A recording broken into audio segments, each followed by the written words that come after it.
잘 주무셨습니까?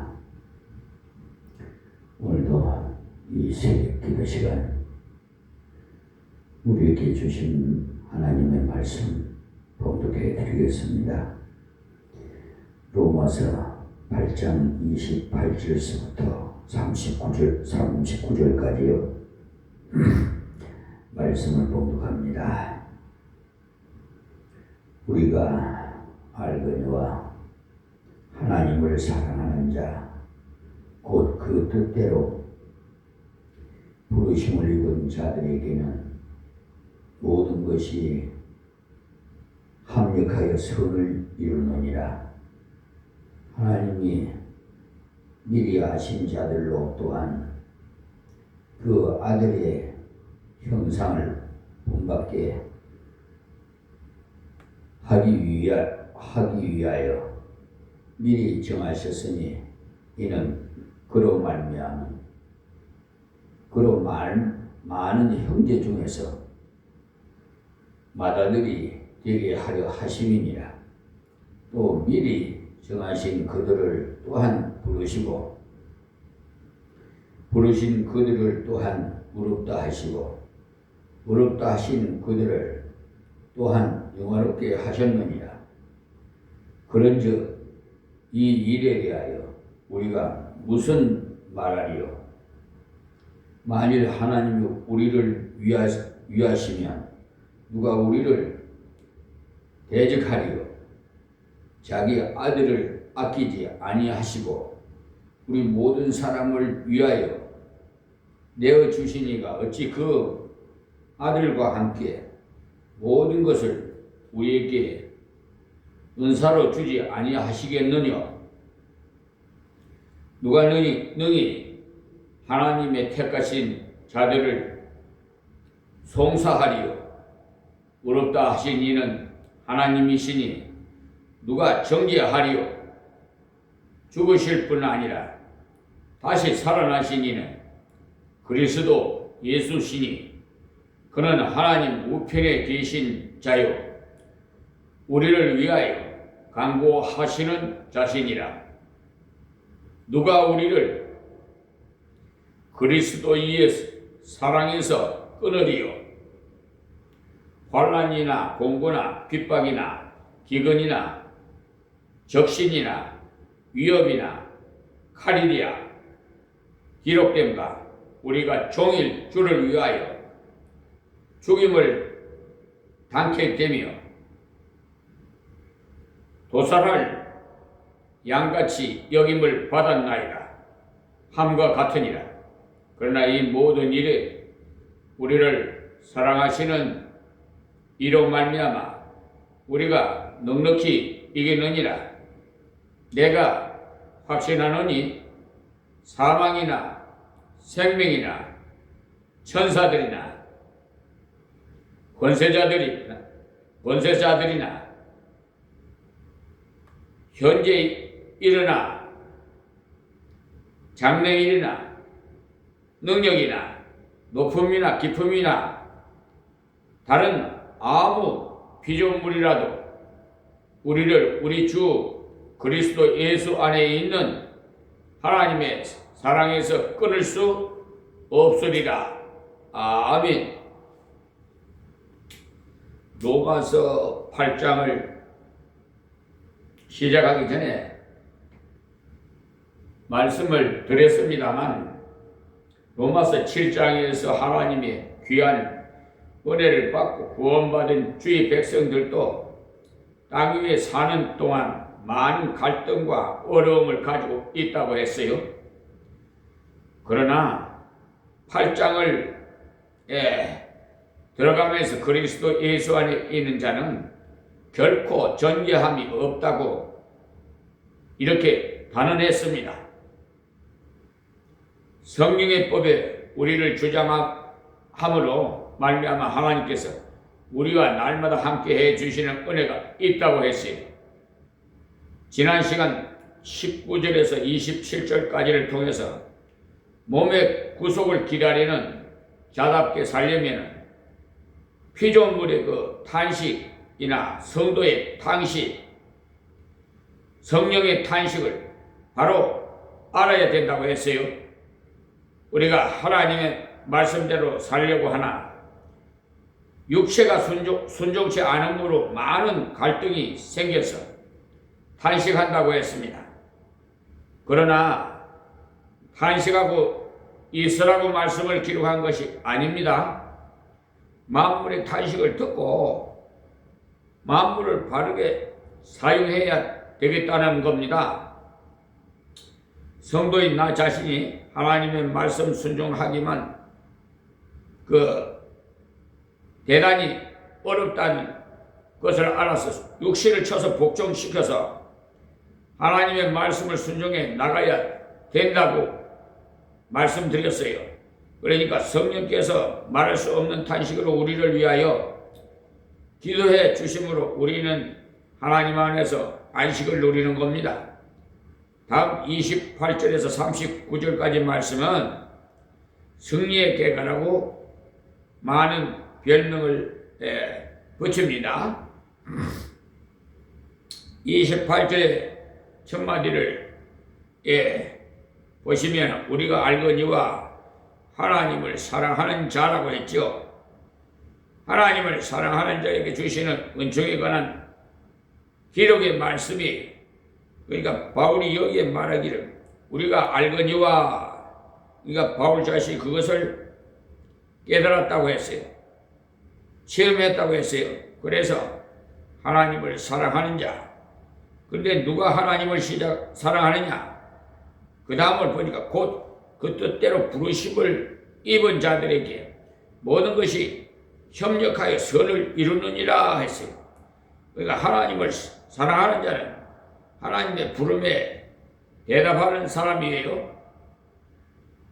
성경에는 하나님께서 우리를 초청하시는 말씀이 많이 나와요.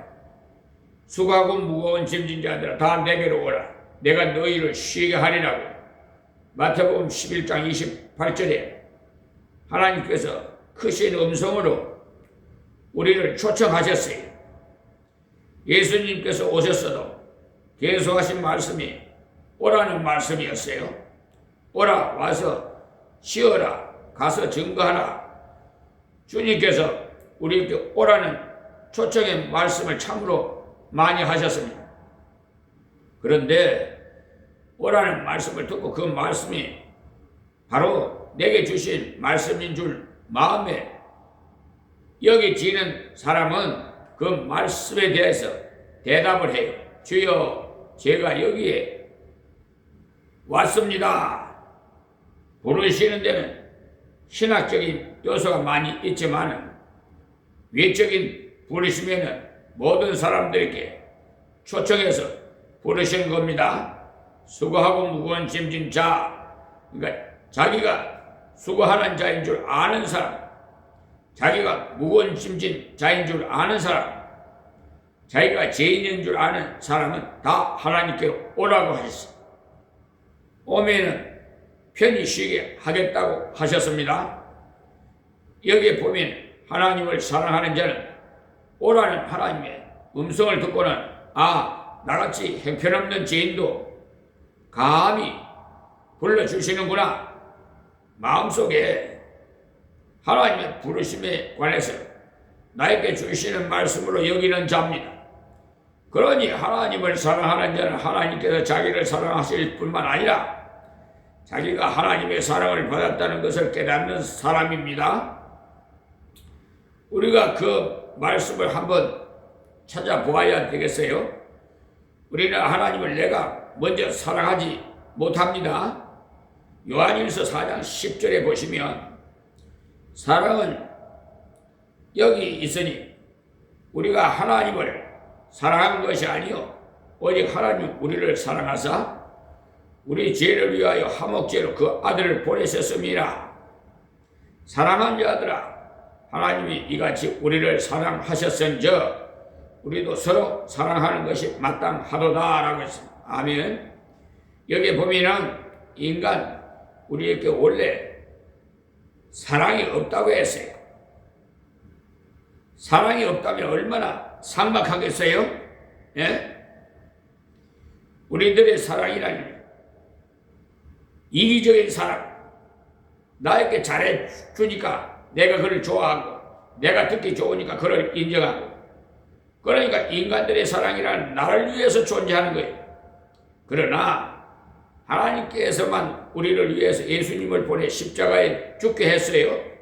또 3일 만에 살아나게 하셨고요. 우리 죄를 완전히 소멸하시기 위해서 보내셨고, 그러니 하나님께서 우리를 사랑하셔서 자신의 아들을 주셨다는 이 깊은 사랑을 깨달을 때, 이 깊은 사랑을 감사할 때 우리가 하나님을 사랑하는 자가 되는 겁니다. 내가 하나님을 정말 사랑하느냐? 얘는 두 가지 표징이 있습니다.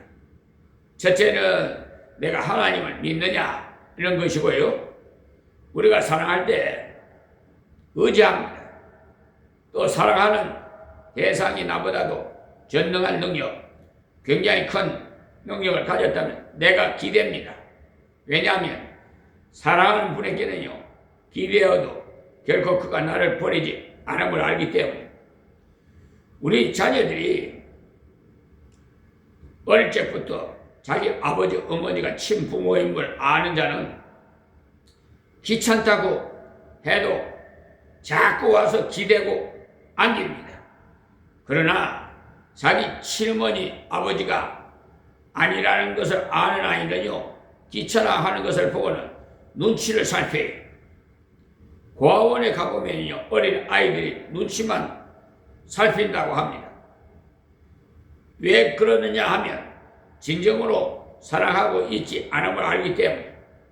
그러나 자기 친부모에게는 귀찮다는 심한 말을 혹 들어도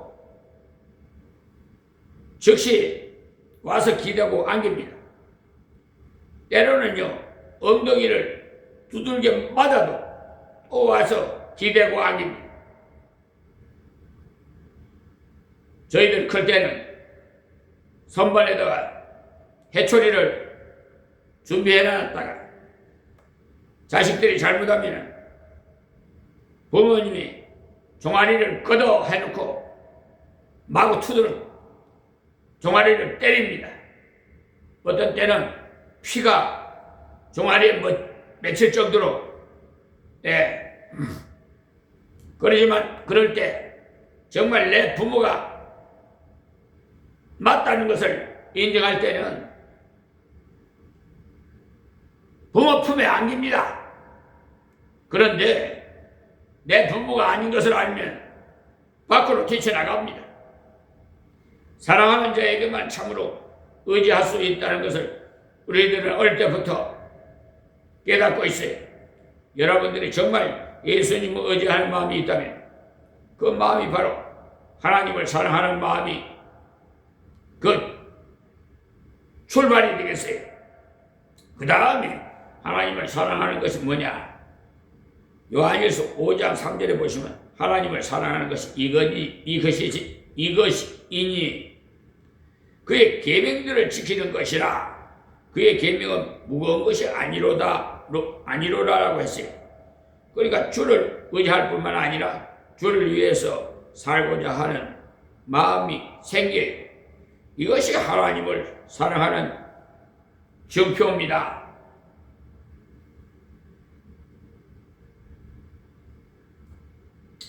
신앙이 어릴 때는 의지하는 것만 합니다. 여러분도 자녀를 길러보시면 어릴 때는 무엇이든지 달라고만 하죠. 그러나 조금씩 자라가면서 부모의 마음을 읽어봐요. 부모의 마음을 알아요. 부모의 성격을 알고 그의 말씀을 따라서 그를 기쁘게 해드리려고 애를 써요. 그것이 자녀가 자랐다는 증거입니다. 하나님을 사랑하는 자, 먼저 하나님을 사랑하기 위해서 그 뜻대로 부르심을 입은 자, 하나님의 뜻에 의해서 부름을 입었구나, 하나님의 놀라운 초청을 받았구나 하는 것을 깊이 깨달아야 합니다. 예수님께서는 초청에 그 얘기를 많이 하셨는데 혼인집 손님에 대해서 초청도 있었지요. 본인 집에 청함 받은 자 모두 청하여 오라고 해서 종들이 나가서 잔치의 음식을 잡수시려 오시오 했더니 모두 오지 않겠다고 했죠. 밭을 샀으니 못 오고 소를 샀으니 시험하러 가봐야 하고 장가 들었으니 여자를 기쁘게 해주기 위해서 못 가겠다고 했어요. 그럴 때 주인이 아무나 불러오라고 했어. 선한 자나 악한 자나 가난한 자나 부자나 쩔룩발이나 병든 사람이나 다 불러오라고 했어. 그때 종들이 나가서 전부 불러왔죠. 주인이 들어가 보니 손님이 가득 찼는데 그 손님 가운데 예복 입지 않은 자가 있었어요. 당신은 왜 예복을 입지 않고 들어와서 했을 때 그가 유구무원이 되었습니다. 말 한마디 못해. 입이 있어도 말을 못해. 그래서 그 사람을 잔치집에서 쫓아내버렸어요. 여러분 생각에는 밖에서 아무나 불러갔는데 언제 예복을 입을 수 있을꼬 하겠지만은 그것은 왕의 잔치이기 때문에 수의실에서 예복 한 벌씩 모두 나눠줘서 입도록 했기 때문에 그것을 받아 입기만 하면 그 잔치에 들어갈 수 있어요. 그런데도 불구하고 그 사람은 자기 생각대로 예복을 입지 않은 자예요. 만약에 잘 입고 와야 하는 잔치라면은 그렇지 않아도 병들고 가난한데 어떻게 그 잔치에 올 수 있겠습니까? 그리고 왕이 어떻게 예복을 입지 않고 왔느냐 그 책망할 수 있겠습니까? 그렇다면 나는 잔치에 오려고 온 것이 아니라 볼일 보러 가면 가던 중이라 못 입었노라고 하면 자기의 이유를 말할 수 있지요. 그러나 왜 유구무원이 되어 할 말을 없느냐 하면 다 나누어주는 그 예복을 안 받아가지고 왔기 때문에 그것이 바로 믿음이 하나님께서 내게로 오면 쉼을 주실 것이니 믿고 오라. 네 죄를 해결해 주심을 믿고 오라. 믿고 온 자는 모두 대접을 잘 받습니다. 그 사람이 잘났든지 못났든지 아무 관계 없어요. 그것이 문제가 아닙니다. 주님이 초청의 말씀을 믿음으로 온 자는 모두 큰 대접을 받았어요. 그 사람들 대접받고는 어떠하겠습니까? 주인이 이렇게 좋구나. 앞으로는 이 주인이 또 오라고 하면은 잽싸게 와야 되겠다. 그런 신뢰심과 밖에 나가서는 그 주인에 대해서 선전을 잘 할 것 아니겠어요? 우리가 하나님의 자녀들은 하나님의 은혜를 자꾸만 되새김질을 하는 것이 하나님을 사랑하는 비결이. 그런데 하나님을 사랑하는 자는 어떻게 되는지 그 다음 보겠습니다. 그 뜻대로 부르심을 입은 모든 자들에게는 모든 것이 합력하게 선을 이루느니라 했어요. 여기에 보면은 모든 것 중에는 우리가 가난도 들어가고 우리의 병도 들어가고 우리의 가정의 어려움, 불상사도 들어가요. 지금 얼른 보기에는 하나님께서 왜 이런 어려움을 주셨는고 하나님을 사랑하는 자에게 그런 일이 있을 수가 있는가? 하나님이 살아계신다면 어떻게 그런 일이 있을 수 있는가 합니다. 그러나 하나님이 살아계시기 때문에 그런 일이 있는 거예요. 하나님께서 이 땅 위에서 인간의 머리는 해결할 수 없는 여러 가지 사건을 주셔요. 그러나 하나님을 사랑하는 자는 결국 그것이 내게 유익했구나 하는 것이 깨달아져요. 그럴 때는 돈도 떼이고 손해도 봅니다. 그때는 아이고 그래도 나는 주님 교회에 봉사한다고 했고 하나님 위해서 산다고 했는데 왜 이렇게 돈도 떼이고 보증 잘못 썼다가 이 어려움을 당하나 하는 마음이 생길 수도 있어요. 그러나 세월이 지나고 나면 그때 내가 그 돈의 어려움을 안 당했다면은 돈의 종이 되어서 돈 하고 살다가 하나님 모르게 살았겠다. 그때는 대접을 잘 받고 지냈는데 어려움이 생겨서 집안에서도 대접 못 받고 교회에서도 대접 못 받고 생활도 어려워서 마음속에 괴로움이 생겨 견딜 수 없을 때가 많아요. 그러나 세월이 지나고 보면 그 일을 통해서 겸손해져 하나님께 기도하게 되고 배가 부를 때는 기도하지 않고 솔직히 말하면 무엇이든지 잘 되면 기도를 잘 하지 않아요. 별로 필요를 느끼지 않기 때문에 우리가 반드시 물질적인 그 어려움뿐만 아니고 이 땅에서 마음의 갈등이랄까 또 생활의 갈등이랄까 마음의 공허랄까 이런 것들까지도 합력해서 선을 이룬다는 거예요. 무슨 말씀이냐면 하나님께서 당신을 사랑하는 자에게는 모든 상황 전부가 하나님께로 가까이 가는 길로 사용하세요. 여기 선을 이룬다는 말은요, 주께로 하나님께로 가까이 가게 한다는 말씀이 있거든요. 다른 것은 선이 될 수 없어요. 우리가 무슨 일을 만나든지 그 일을 통해서 하나님께 가까이 갈 수 있다면 그야말로 그것이 선이 결과적으로 그것이 가장 아름다운 것이고, 그래서 저희 짧은 생애 속에서도 그런 일이 많았어요. 우리 가정이 어릴 때는 경제적으로 극한 어려움에 처하기도 했고 또 그러니까 7남매냐 내가 자라면서 모두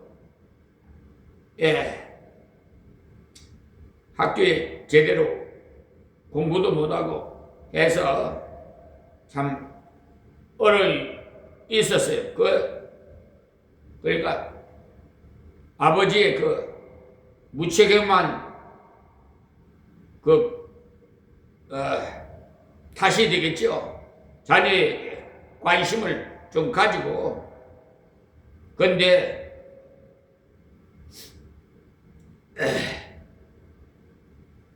지나고 나서 아버님께서 잘못했다고 달구똥 같은 눈물을 흘리시고 용서를 빌더라고요. 그래서 저한테 그러지 마세요. 저는 하나님 은혜로 더 큰 은혜로 이 세상의 학벌 중에서 최고 박사학위까지 받았으니까 저한테 그러지 마시고 하나님께 회개하세요. 그러면서 저 대신 동생들이라도 제대로 좀 힘 닿는 대로 가르쳐 주세요. 제가 어렸을 때 그랬어요. 그런데 동생들도요, 형님이 그렇게 부모님에게 부탁해서 자기들이 공부를 한 것으로 몰라요. 다 부인의 치마폭에 쌓여가지고 완전히 종로릇을 해요. 제가 그때 당시에 예수를 믿었다면 절대로 불신 가족과 결혼을 못하게 했을 텐데 그때는 세상적으로 사업하다 보니까 그냥 뒀는데 알고 보니까 완전히 재수씨 집안이 전부 완전히 불교 집안이더라고. 그래가지고 그 어머니가 절에 나가니까 자식이 그 딸이 또 나가니 그래가지고 형님한테 몰래 그냥 그 경찰이었었는데 과속을 좀 해가지고 강화에서 그 속도 위반으로 쪽지가 집으로 들어가니까 부인이 보고는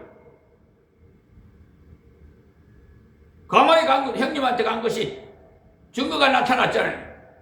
그래가지고 그냥 이혼해달라고 대판 싸웠나 봐요.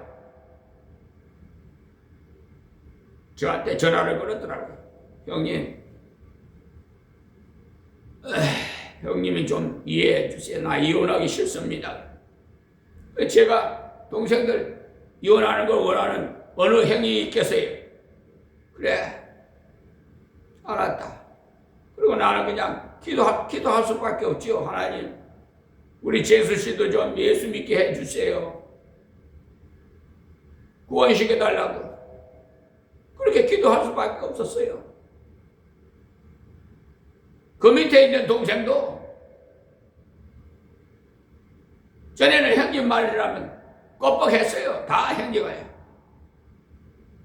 그런데 언젠가부터 그냥 악한 마귀에 미혹당해가지고 발걸음을 끊어요. 참 안타까워요. 그렇게 살아도 한 세상, 저렇게 살아도 한 세상인데요. 결론에 가서 봐야 돼요. 결론에 가서 정말 천국에 들어가느냐 못 들어가느냐, 이 세상은 지껏 살아봤자 100년 전후예요. 예? 그리고 막내 동생은 그렇게 형님 집에 좀 오라 그래도 단 한 번 안 해.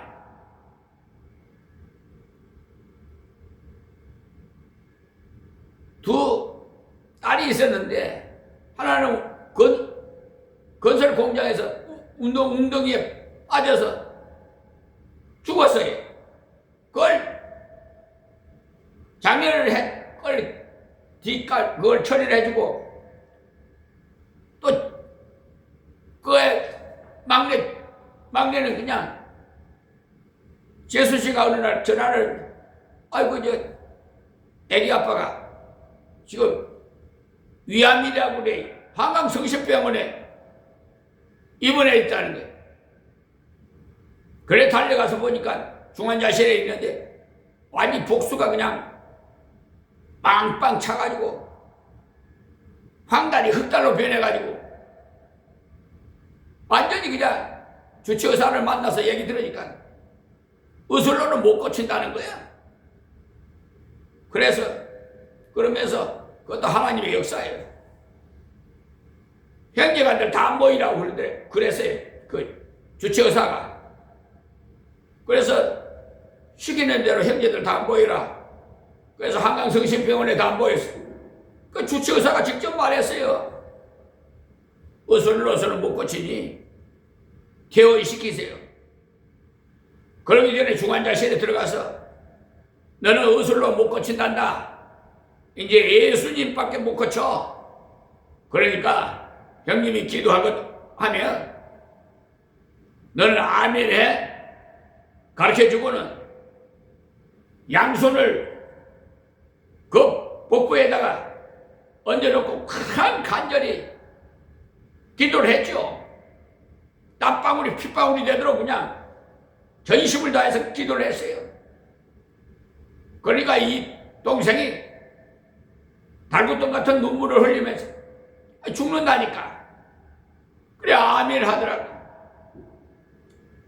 그랬는데 밑에 있는 경찰에 다니던 동생이 하는 말이, 형님 여기서 못 고친다니까 원자력 병원을 가지요. 그래서 차들을 준비해서 원자력 병원으로 그래 가자. 갔더만은 차도를 보여주니까 입원이 안 된다는 거야. 다시 돌아와서 영등포 한강성심병원에 그 주치의사한테 사정 해가지고 간청을 해서 중환자실 말고 일반 병실에 일주일만 좀 입원시켜 달라고 간청을 했어요. 그랬더니 그래도 목사가 간청을 하니까 어찌할 수 없어가지고 들어주셨는지 그러라고 그래서 일반 병실에다가 입원시켜 놓고 와서 그때 김포시 마송 통진면에 그 개척해가지고 그 지하실에서 엎드려서 그냥 애원해서 기도를 했어요. 눈물 뿌려가면서 이 못된 것이 형님의 목사가 아니라도 형님의 그런 것을 생각해서라도 한번 찾아서 와야 될 거 아니야.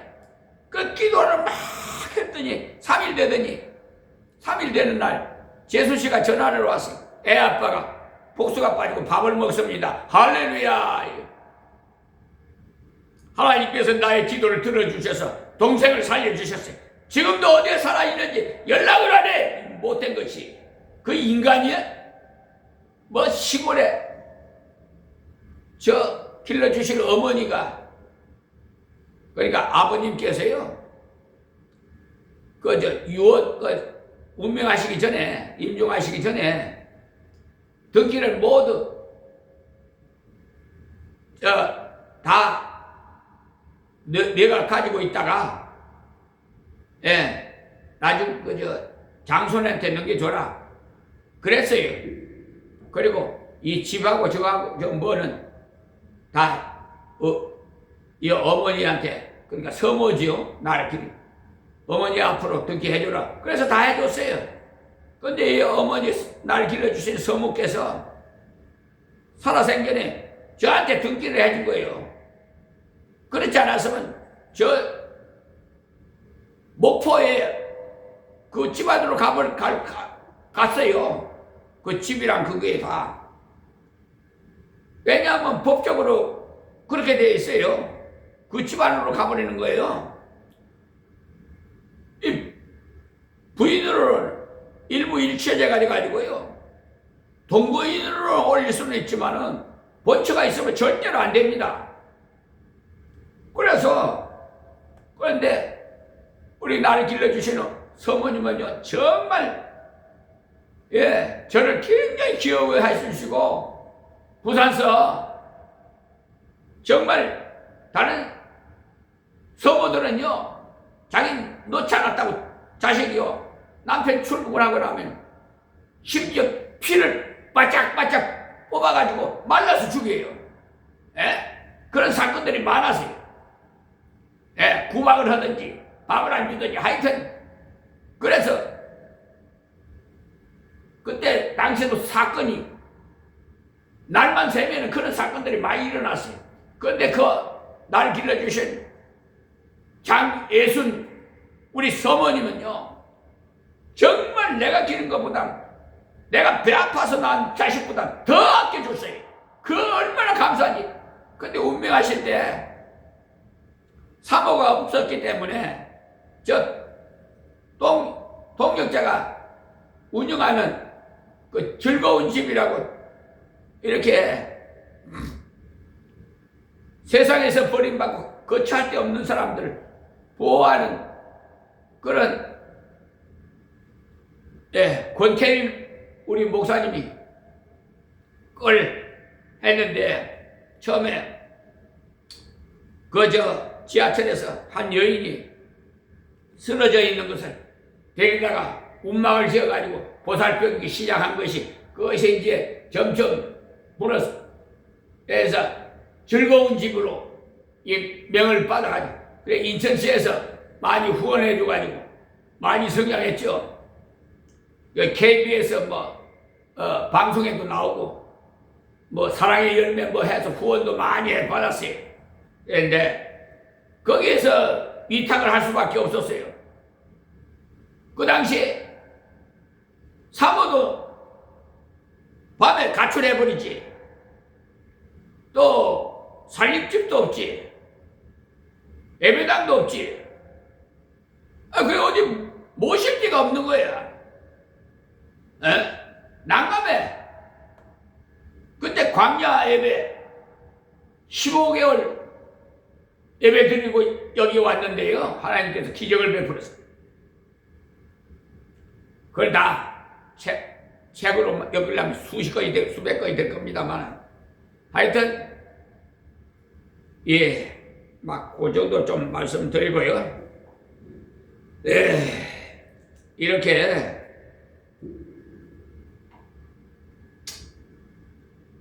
인간적인 그런 사랑은요, 정말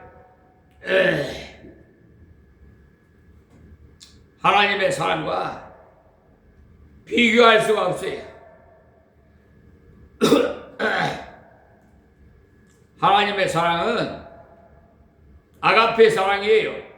그래서 그냥 전적인 내가 잘했든 못했든 하나님께서 사랑해 주시는 거예요. 그러나 이성적인 사랑은, 육신적인 사랑은 당신이 나를 사랑하니까 나도 당신을 사랑한다, 이렇게 하는 거예요. 그러니까 그런 사랑하고는 전혀 다르죠. 뭐 형제간의 사랑도 마찬가지고, 뭐 하여튼 우리 육신이 아직까지도 완전히 구속받지 못한 상태이기 때문에 갈등에 처해 있어가지고 죄를 알면서도 범하는 자들이 많아요. 예수 믿는 자들이. 도적질 하지 마라, 간음하지 마라, 살인하지 마라, 십계명이 다 돼 있는데도 하나님 외에는 다른 신 섬기지 마라. 하늘이나 땅이나 바다 속에 있는 모든 것 우상을 섬기지 말라 그랬어요. 십계명에 있어요. 근데 하느님과 하나님은 다르요. 영어로는 골드라고 나와 있지만은 우리 한국어로는 하느님은 하늘을 말하는 거예요. 하나님은 유일신 한 분이 하나님을 말하는 거예요. 그래서 이번에 이재명 대통령 앞으로 애국가 동영상을 다시 어느 분이 그걸 제안을 했는 모양이에요. 오래됐으니까 좀 이렇게 좀 바꿨으면 좋겠다고 제안이 오니까 그걸 이재명 대통령이 그걸 케이스 승낙해가지고 관계 부처에다가 지시를 해서 지금 동영상 애국가 하고 있습니다. 근데 하느님을 하나님으로 좀 바꿔달라고 지금 제안을 했어요.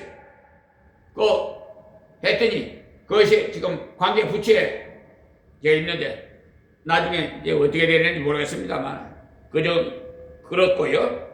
그래서 우리는 하나님이 나를 사랑하시는 걸 이걸 아신다면은 여러분들이 그렇게 육신적인 그런 삶을 살아서는 안 돼요. 나한테 좀 피해가 손해가 나고 유익이 없으면 그냥 단절하고. 우리 하나님께서 어떤 때는요 태풍을 이용해 갖고 어떤 때는 사람을 이용해서 우리의 갈 길을 열어줘요. 그럴 때 간절히 많이 기도했죠. 우리 어머니도 많이 기도하고, 낳아주신 생모님은 저 영등포 산성교회 16년 동안 권사로 한교회에서 신문을 했어요. 근데 그 담임 목사 김윤생 목사는요 좀 그래요. 제가 판단할 게 아니라 하나님 앞에 가봐야 돼. 주권자는 하나님이시니까. 자기 아들을 구임자로 맡기고 했다고. 그 3일 거에 뭐야 이대한 목사님께서 이런 통해서 내가 말씀을 들었는데, 에휴, 모든 그런 건 아버지 하나님 주권자니까 아버지 알아서 하실 거고요. 그러니까 미국의 어떤 가정이요, 큰 농사를, 농장을 가지고 있는데 자기 것이 아니고 국가에서 웅자를 받아갖고 농사를 지었어요. 그러니까 10분의 1은 자기 것이고 그 다음은 웅자낸 것이. 농사만 잘 되면은 30년 동안 갖고 자기 농장이 되는데, 이 가정은요 예수를 참으로 잘 믿는 가정입니다. 그래서 주방에다가 계속해서 주를 바라보라 하는 표를 석고에다가 새겨서 걸어 놓았어요. 그런데 그 집 아들이 대학생인데 방학 때 집에 돌아왔을 때 해오리 바람이 불었어요. 굉장히 무서운 해오리 바람이요. 지금 요 근자에도 그냥 미국에 해오리 바람이 확 불면 흔적도 없죠. 사람도 없고 집도 없어져 버리고. 그런데 미국의 대륙이라서 가지 그런 바람들이 많이 종종 불어요. 그러니까 하늘이 상하더니 갑자기 해오리 바람이 불어닥치는데, 그때 모든 것을 버리고 그렇게 집차에다 타라고 아버지가 고함을 질렀어요. 온 식구가 차에 탔을 때 아버지는 전 속력으로 바람이 오는 방향으로 도망을 갔답니다. 이 300리터를 도망갔고 해오리 바람은 지나갔는데 농장이고 집이고 할 것 없이 싹 쓸어 가버렸어. 해오리 바람이 지나고 2시간 만에 집에 와보니 엄청난 광경이 기다리고 있었던 거죠. 말은 날아가다가 떨어져서 창자가 터져 죽었고 돼지들 가축도 물론 죽어버렸어. 집도 9동이나 되었는데 건조 창고 등 모두 합했어요. 모든 나라가 완전히 박살이 나 있었어. 그때 그 농부는 끝장인 줄 알았어요. 그런데 부엌에 걸려둔 표가 날아가다 떨어져 깨졌는데 계속해서 바라보라는 것만 남아 있었답니다. 그때 그 아버지가 이것이 하나님께서 우리에게 주신 마지막 카드다 하시면서 다시 걸었어요. 계속해서 바라보라. 그때 다른 사람들은 못 살겠다고 모두 도시로 나가버렸어요. 웅자를 낸 것 갚을 길도 없고 해서 팔고 나가버렸어요. 그러나 이 사람들은 계속해서 주를 바라보기 위해 날마다 농사를 지었답니다. 그때 2, 3년 안에 농산물이 너무나 폭등해가지고 웅자를 금방 다 갖고 완전히 회복하였다는 겁니다. 그때 그들은 이 모든 것이 합력해서 선을 이루시는구나. 계속해서 바라보아야 되는구나. 우리가 현재만 바라보면 끝장이구나 하는 어려움이 우리의 생애 속에 한두 번을 꼭 있어요. 큰 부자로 잘 산다고 해서 이런 어려움이 없는 것은 아닙니다.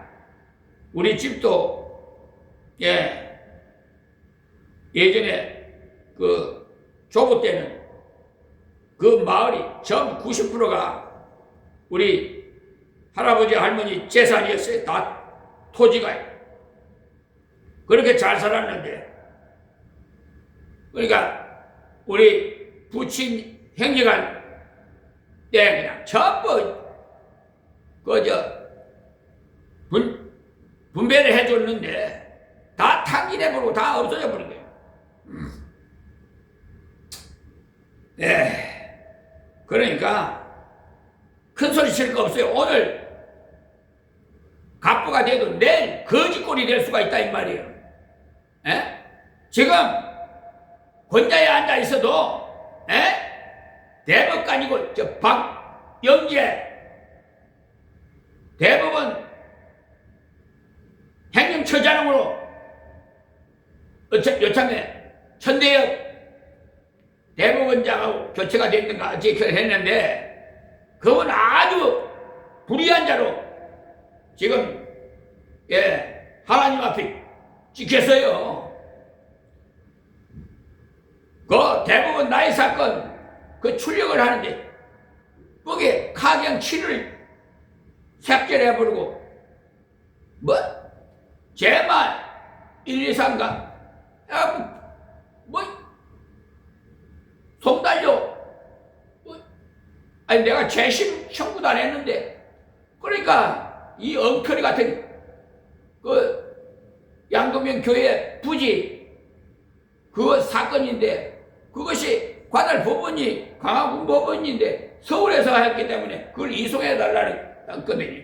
그래 그 대법원까지 가서 하나님께서 그렇게 역사하신 게 그래서 올싸부시게 부르게 하나님께서 그게 사람이 하는 것으로 생각지 마세요. 하나님이 그렇게 만들어버린 거예요. 그러니까 아예 그냥 스톱시켜 버린 거예요. 절대로 서울에서는 할 수가 없게 됐어요. 그리고 그분들이 와서 사무장이 와서 의장심씨 문중에 와서 뭐 알고 싶다고 뭐 요구가 뭐냐고 그래.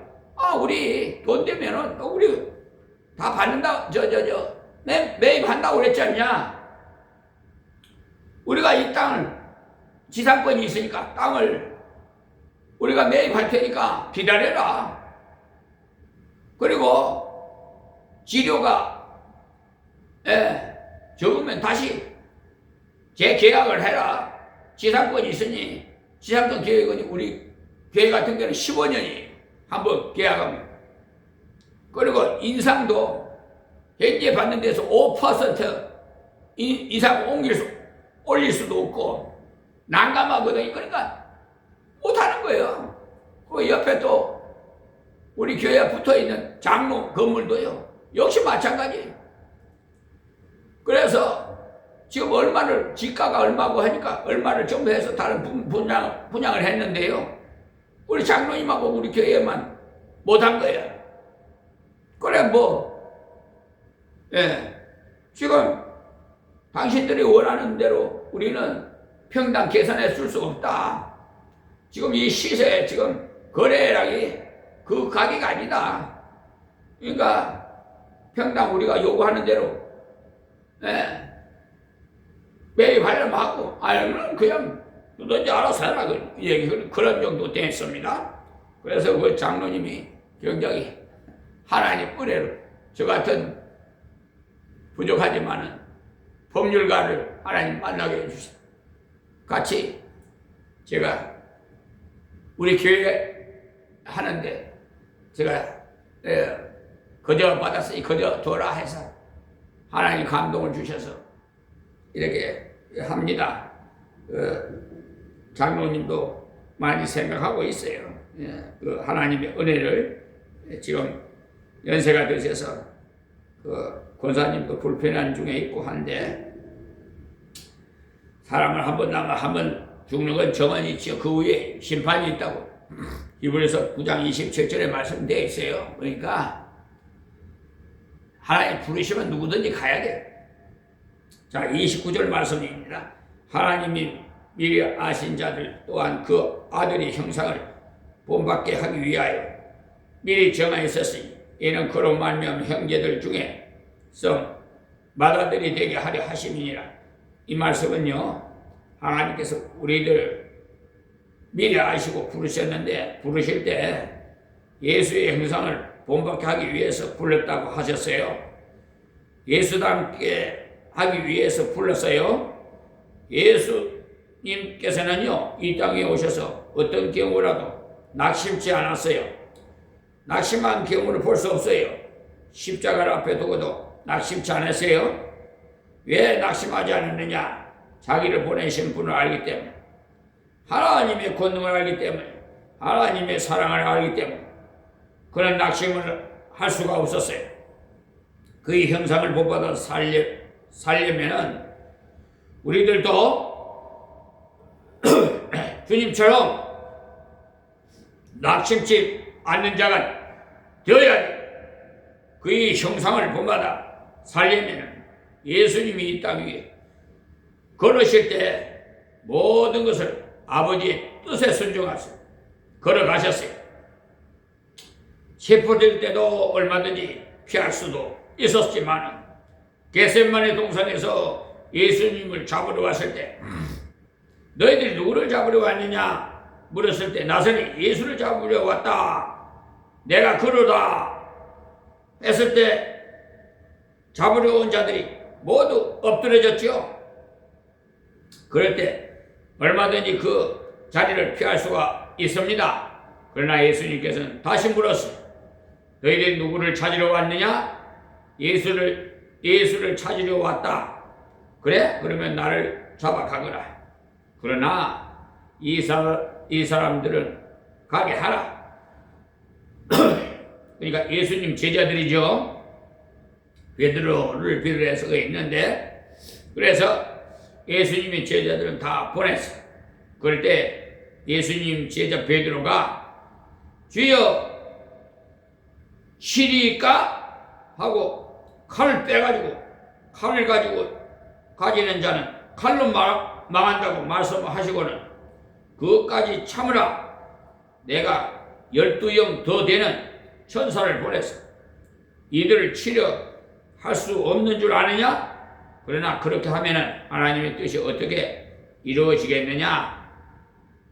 하나님의 뜻을 이루기 위해서 나는 스스로 잡히노라 하시면서 잡혀가셨어요. 능력이 없어서 예수님께서 잡히신다면 하나님의 아들도 아니고 우리의 구세주라 또한 될 수도 없고, 그런 능력이 있으나 우리를 구원하기 위해서 자기를 희생한 겁니다. 그가 바로 예수님이 우리가 그의 형상을 본받는다는 말은 예수님처럼 낙심치 마시고 하나님만 의지하고 죽기까지 하나님의 뜻을 순종하는 자, 예수님처럼 다른 사람 사랑하기 위해서 자기를 대적하는 자를 위해서 생명을 주는 자, 그것이 바로 예수 형상입니다. 그러나 요즘 그리스도인들은요, 예수님의 형상이 너무 없어요. 너무 똑똑해요. 그저 손해 안 보려고 애를 써요. 돈 한 푼, 명예 손해 안 보려고 안간힘을 다 써요. 예수님은요, 다 손해를 보셨어요. 명예를 짓밟았어요. 물질을 하나도 없었어요. 사람들에게 많은 손가락질을 당했어요. 그러나 원수는 욕 하나 조금도 화내지도 않았고, 우리가 그리스도의 형상을 나타내야만 예수님을 우리의 형님으로 모신 자가 되는데, 그렇게 만들기 위해서는 하나님께서 우리를 선택해 불러주신 거거든요. 우리는 예수님의 형상을 잊기 위해서 하나님께 간구해야 됩니다. 주여, 우리도 주님처럼 낙심치 않게 하옵소서. 하나님을 끝까지 의지하게 하소서. 우리도 주님처럼 하나님의 뜻을 순종하기 위해서 모든 것을 희생하게 하옵소서. 이 땅에 고통당하는 자를 도울 수 있도록 기도해야 하는 겁니다. 우리 힘으로는 할 수 없어요. 예수님의 형상을 드러내야만 하나님이 부르신 부름에 합당하게 사는 자들이 될 수 있어요.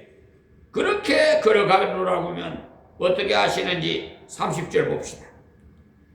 또 미리 정하신 그들을 또한 부르시고 부르신 그들을 또한 어렵다 하시고 어렵다 하신 그들을 또한 영원하게 하셨느니라. 자, 이것이 하나님께서 우리를 구원에 이르도록 여러 가지 계단을 말하는 건데, 하나님께서 먼저 우리를 선택하시고 불렀다고 했어요. 여러분들이 예수 믿고 하나님 앞에 나온 것이, 또 교회에 나오신 것이 하나님께서 부르심의 응답에서 나온 거지 여러분들 자유로 온 것 아니에요. 여기에 사람 보러 온 것도 아니고 김 목사 보러 온 것도 아니에요. 하나님께서 부르신 부름에 감사해서 나온 정하신 그들을 불러서 그 부를 때 답하여 주여 주께로 와서 주를 의지하나이다.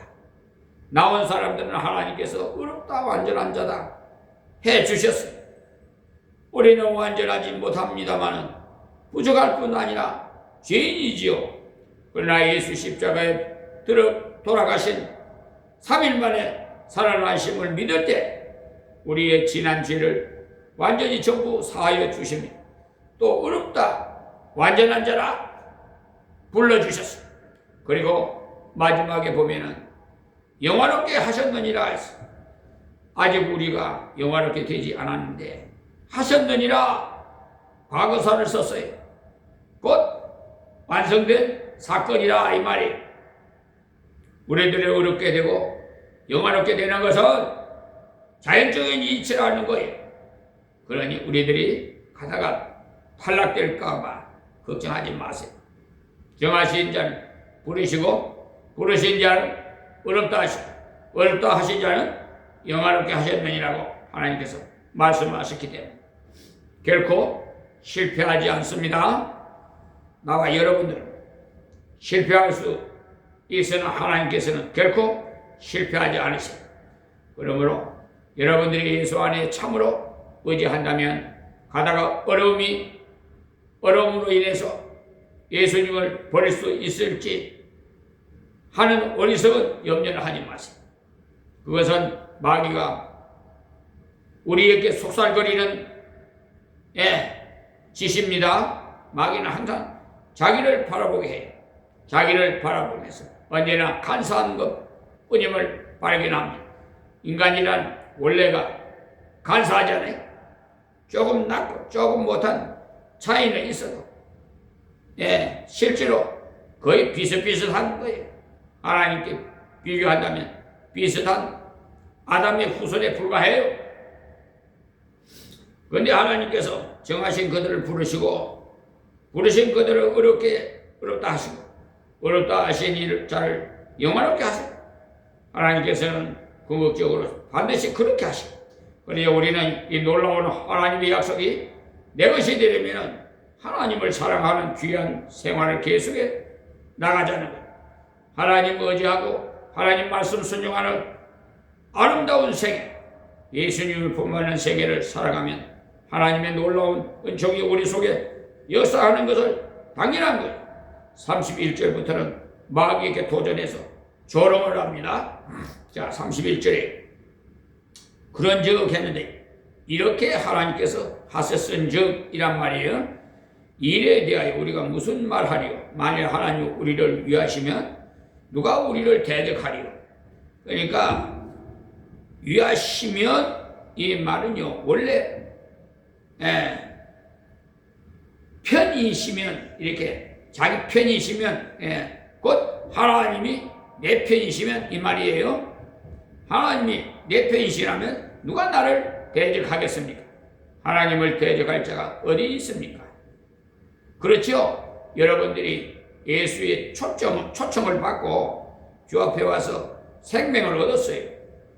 이게 대적할 자는 아무도 없어요. 왜냐하면 하나님께서 내 편이시기 때문에. 저는 이 진리를 알고 난 다음부터 얼마나 담대한지 몰라요. 어떤 때는요 좀 건방진 것처럼 보일지도 몰라요.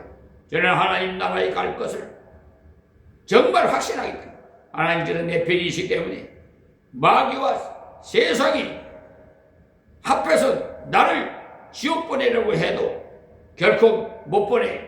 또 32절에 대적만 못하는 것이 아닙니다. 자, 32절 자기 아들도 아끼지 아니하시고 우리 모든 사람을 위하여 내어주시니까 어찌 그 아들과 함께 모든 것을 우리에게 은사로 주지 아니하시겠느냐 했죠. 아멘. 그러니까 그러니까 마귀가요, 우리를 대적할 수 없고 세상이 우리를 대적할 수 없어요. 지옥 보낼 수 없다 이 말이에요. 보장해 주실 뿐만 아니라 이 땅 위에 사는 동안에 하나님께서 우리의 생활을 보장해 주셨어요. 하나님의 아들 예수님까지 우리를 위해 주셨는데 예수님보다도 못한 다른 것을 왜 안 주시겠어요? 물질이 필요할 때는 물질을, 건강이 필요할 때는 건강을, 자식이 필요할 때는 자식을, 우리가 하나님 앞에서 어떤 능력이 필요할 때는 능력을 주십니다. 단지 언제 주시느냐에 우리가 필요할 때 원한다고 원한다고 안 주십니다. 우리들은 아이스크림만 계속 원하죠. 그렇다고 아이스크림만 계속 사주는 엄마가 없어요. 왜냐? 원하지만은 그것이 필요하지 않기 때문에. 필요할 때는 하나님께서 반드시 주세요. 여러분들이 내가 정말 필요한 것이지 무엇인지 하나님 보실 때 필요한 것이 무엇인지 이것만 바로 찾아서 기도한다면 반드시 주세요. 자녀들이 공부하는데 살펴보니 참고서가 좀 꼭 필요한 것 같으면 돈이 있는 부모라면 꼭 사줍니다. 또 자녀가 영어 공부하는데 참고서가 필요하다고 원한다면 얼싸좋다 하면서 사주지 무슨 생떼를 떼서 안 사주려는 부모가 세상에 어디 있겠어요. 필요한 것이라면 그것도 부모가 보기에 내가 이것이 필요하니까 이것 해라고 하는 것이 아니고 아이가 이거 필요해요 저거 필요해요 할 때 부모는 더 기쁩니다. 쓸만한 것, 중요한 것, 필요한 걸 알고 있구나, 기특하구나 하지 않습니까? 우리들이 자녀들에게 용돈을 줘보면 어때요? 어떤 아이는 돈을 아무데나 사용해. 그러나 어떤 아이는 꼭이 모아 두었다가 필요한 것을 마련하고 또 엄마 생일을 기억해서 선물을 사오고 그럴 때는 기분이 어때요? 그 돈이 모두 부모 돈이지만 가져올 때는 기분이 그렇게 좋아요.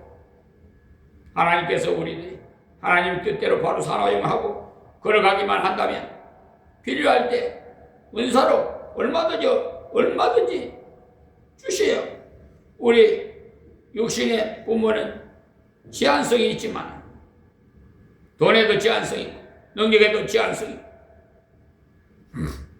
때문에 아버지께 이것을 부탁해도 괜찮을까 계산부터 해봅니다. 그러나 우리 하나님께서는 그런 계산이 별로 필요치 않아요. 그것은 분명히 알아야 돼. 필요치 않은 것은 큰 것이라도 적은 것이라도 하나님께서 주시지 않습니다. 초등학교 다니는 아이가 5천만 원을 달라고 한다면 어느 부모가 주겠어요? 그렇지만 대학 졸업하고 사업을 하기 위해서 아버지 제가 큰 돈 3천만 원 필요합니다. 그렇게 부탁한다면 돈이 있는 부모라면 3천만 원 가지고 그런 사업 하는 데는 부족하지 않겠나? 5천만 원 있어야겠구나 하고 더 줘요. 우리들은 32절의 이 말씀을 꼭 간직하셔야 됩니다. 예수님을 선물로 주신 하나님이 예수님보다도 못한 선물을 왜 안 주시겠습니까? 이거야말로 너무나도 당연한 말. 자, 33절 보면 누가 능히 하나님이 택하신 자들을 송사하리요.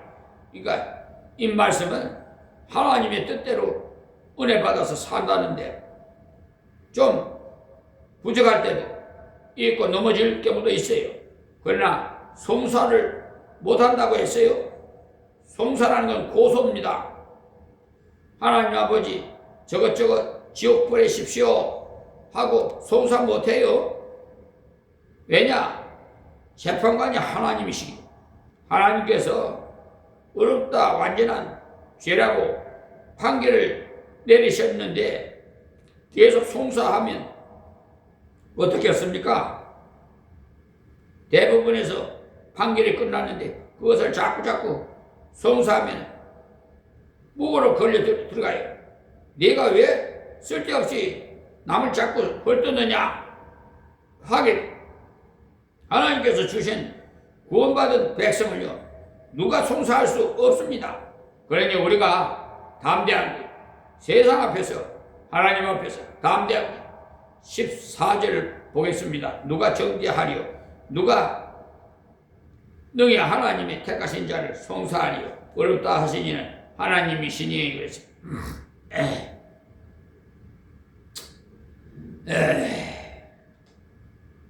왜 정죄를 못합니까? 그것은 예수님께서 정죄를 다 받으시기 때문에 예수님께서 십자가에서 나를 대신해서 정죄를 다 받으셨는데 또 정죄하면 어떻게 되겠어요?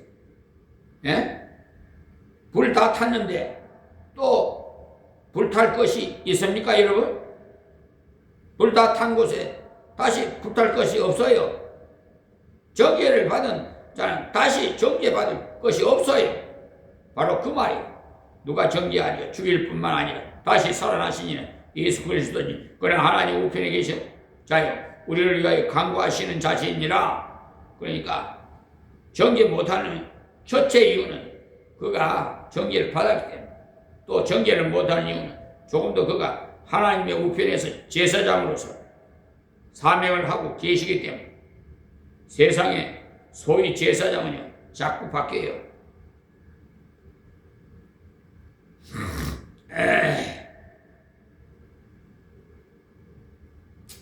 그러나 예수님은 바뀌지 않습니다. 지금도 하나님 우편에 계시기 때문에. 자 35절에 누가 우리를 그리스도의 사랑에서 끊으리요? 환난이나 공고나 핍박이나 기근이나 적신이나 위험이나 칼이랴 이런 일에 있다는 말이죠. 이런 일이 있거들랑 하나 이런 것이 우리를 지옥 보낼 수는 없고 이런 것이 그리스도의 관계를 끊을 수도 없다는 말씀입니다. 예수 그리스도를 사랑함으로써 주를 믿음으로 주를 순종함으로 환난을 당할 수도 있어. 우리들이 예수 믿기 때문에 정직해야 환난 당하는 때도 있어요. 예? 정직하여서 환난 당할 수도 있단 말이에요. 사실 국가에서도 그런 일 많아요. 정직한 말했다가 어려움 당하는 일 들어 있죠. 아첨하는 바람에 좋겠지만 그런 것은 좀 수정할 필요가 있겠습니다. 예? 그렇잖아요. 우리 이재명 대통령께서 하나님이 함께 하심으로써 여호와 일에 준비하신 대통령이기 때문에 하나님의 감동을 주셔서 잘 처리할 겁니다. 지금 사법부 개혁 때문에 조금 혼선이 되는 것 같은데 그것도 질서 있게 잘 정리될 걸로 믿습니다. 여기 환난은요 세상에서 물질을 끊어질 수 있으나 예수께서는 안 끊어집니다. 세상에서 직위는 끊어질 수 있으나 예수께는 끊어지지 않습니다. 공고도 환난을 통해서 많은 고통을 당하고 핍박을 받아서 사람들에게 조롱을 받고 또 기근은 예수 믿는 일 때문에 물질도 배급 안 주고 해서 굶어 죽는 고통도 많이 있어요. 적신은 입고 살 것이 없어서 벌받는 자가 될 수도 있고요. 위험은 사람을 불러놓고 죽인다, 살린다고 할 수 있어요. 칼은요, 여기 칼이란 순교를 말하는데 이런 것이 있으나 36절에 보면은요, 기록된 바 우리가 종일 주를 위하여 죽임을 당게 되며 도살할 양같이 여김을 받았나이다 함과 같으니라. 그러니까 이 말씀은 구약에 있는 말씀을 인용했는데요. 시편 44편 22절 말씀에 인용을 했습니다. 그러니까 구약의 사람들도 하나님의 성도로서 하나님 말씀대로 살 때에 종일토록 주님을 위해 도살할 양같이 사람들에게 많은 고통을 받았다는 겁니다. 그러나 그 고통이 주에게서 끊어지는 무엇이 결코 될 수 없어요. 37절에 그 내용이 나오는데, 자 37절 보겠습니다. 그러나 이 모든 일에 우리를 사랑하시는 이런 말미암아 우리가 넉넉히 이기느니라. 여러분들도 35절을 읽고 나서 예수 믿고 그런 어려움이 없었으면 좋겠는데, 그런 어려움이 있다고 하니까 유감이다. 또 그런 어려움을 내가 견뎌낼 수 있을까 하겠지만은 예수님으로 말미암아 넉넉히 이긴다고 했어요. 넉넉히 이길 수 있는 예수님, 그러니까 하나님께서 지켜주시기 때문에 넉넉히 이깁니다. 루마니아에서 오신 범블렌트란 목사님은요, 예수 믿는 것 때문에 18년 동안에 감옥에서 고통을 당했어요.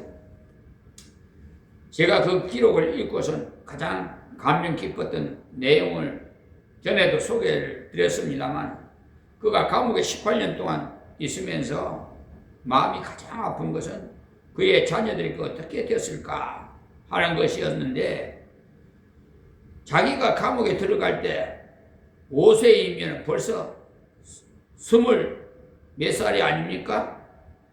9살쯤 되었을 때 공산당들이 예수 못 믿게 하였으니까 앞으로 감옥에서 나간다 해도 자신의 자녀까지도 공산당이 되어서 달려들면 얼마나 괴로웠겠어요.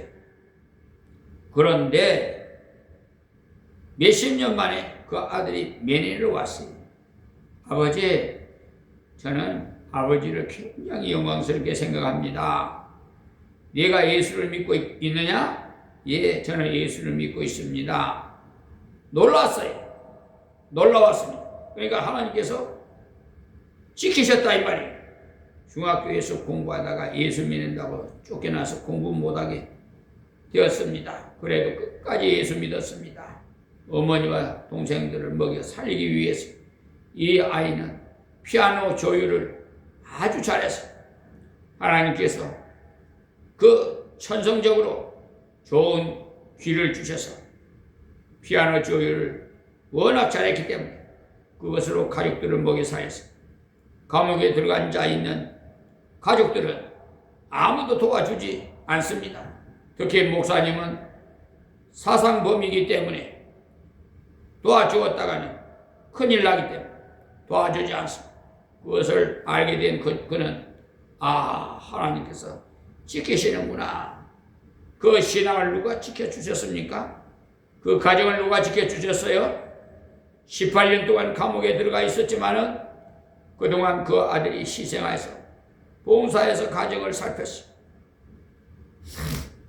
5세밖에 안 된 아이를 두고 감옥에 들어갔는데 그 아이가 어떻게 그 고통 속에서 예수를 믿을 수 있었던가? 사랑하시는 이런 말미암아 예수님께서 그렇게 하셨어요. 그 외에 다른 이유가 없어. 세뇌 공작을 계속하는 공산당 세상에서 어찌 그가 예수를 계속 믿겠습니까? 그러나 하나님께서 넉넉히 하셨어요. 37절에 넉넉히 이기느니라. 겨우 견디는 것이 아니에요. 그래서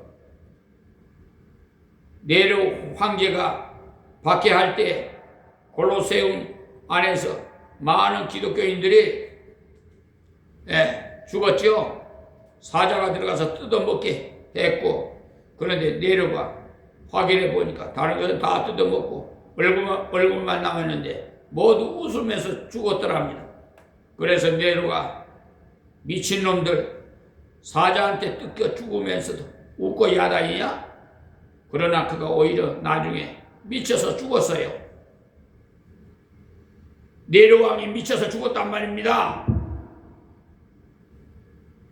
지금 대법원에 비로해서 법원에서 사기 재판을 치고 소송인을 기망하고 속이는 자들 다 하나님의 심판을 받을 거예요. 칼이 그들 속에 들어와도 사자가 그들 속에 들어와도 찬송할 수 있게 했고 그 나라를 바라보게 했어. 하나님의 권능이 얼마든지 사제들 없이 할 수도 있지만 그러나 하나님께서 그것보다 더 장렬하게 웃으면서 아버지께로 갈 수 있게 했어. 그들을 통해서 많은 군인들이 예수를 믿었습니다. 왜 로마가 갑자기 기독교 국가로 변했는지 아십니까? 그 이유는 많은 왕족 중에 숨어서 예수 믿는 자들이 있었기 때문입니다. 많은 승리자들이 피가 많은 승리자들이 넉넉히 이기는 승리가 그들을 하여금 예수 믿게 했던 겁니다. 자, 38절에 내가 확신하노니 사망이나 생명이나 그러니까 죽인다 살린다는 일이나 그 말입니다. 천사들이나 그러니까 영계의 모든 것을 말합니다. 권세자들이나 세상의 권세자들을 두고 하는 말입니다. 현재의 일이나 장래의 일이나 능력이나 39절에 높음이나 기품이나 그러니까 하늘이든지 지옥이든지 다른 아무 피조물이라도 우리를 그리스도 안에 있는 하나님의 사랑에서 끊을 수 없으리라. 그러니까 자연계든지 영계든지 인간계든지 어떤 것이라도 하나님께서 나를 사랑하시는 이 사랑에서 끊을 수 없다는 것. 이 굉장한 보장을 누구에게 줍니까? 하나님을 사랑하는 자들에게 주십니다. 하나님을 사랑하기 위해서 여러분들이 주님의 사랑을 자꾸 상고해 보아야 합니다. 하나님을 사랑하는 것은 첫째 그를 의지하는 것, 둘째 그의 말씀을 순종하는 것. 하나님을 사랑할 때 합력해서 선을 이루게 해주시고 하나님을 사랑할 때 궁극적으로 완벽한 승리를 주십니다. 이 말씀을 기억하시고 우리는 예수의 형상을 드러내야 그런 삶을 살아야 돼요. 예수님은 낙심치 않았어요. 예수님은 희생하면서 아버지의 뜻을 순종했어요. 예수님은 희생하면서 다른 사람을 사랑했습니다. 우리가 이 일을 바로 순종할 때 하나님께서 보장하신 이 축복이 우리에게 임합니다. 아들을 주신 분이 다른 것을 은사로 주시지 않겠느냐? 말씀하셨습니다. 여러분들에게 생명을 주실 뿐만 아니라 생활 속에 필요한 다른 것도 주시도록 되어 있어요. 구할 때 주십니다. 사랑하는 자에게 주십니다. 오늘 여기서 말씀을 맺습니다. 하나님 고맙고 감사합니다. 주신 말씀 전에 싸우니 듣는 자마다 다 복되게 하옵시고 깨닫고 회개하고 더욱 하나님 동행하는 삶이 될 수 있도록 믿음을 더해 주시고 성령이 압도하셔서 저들을 이끌어 주시옵소서. 세계 인구 약 83억 모든 영혼들이 하나님 앞으로 회개하고 돌아오게 하여 주옵시고 이 나라의 민족을 굽어 살피사 하나님 혼란스러운 이 사회 아버지 평안을 주시옵소서. 저 정치하신 모든 분들을 회개시켜 주시옵시고 같은 마음 같은 뜻으로 합력해서 선을 이루고 하나님께 영광 돌릴 수 있는 대한민국 국민들이 되게 하여 주옵소서. 예수님의 이름으로 기도합니다. 아멘.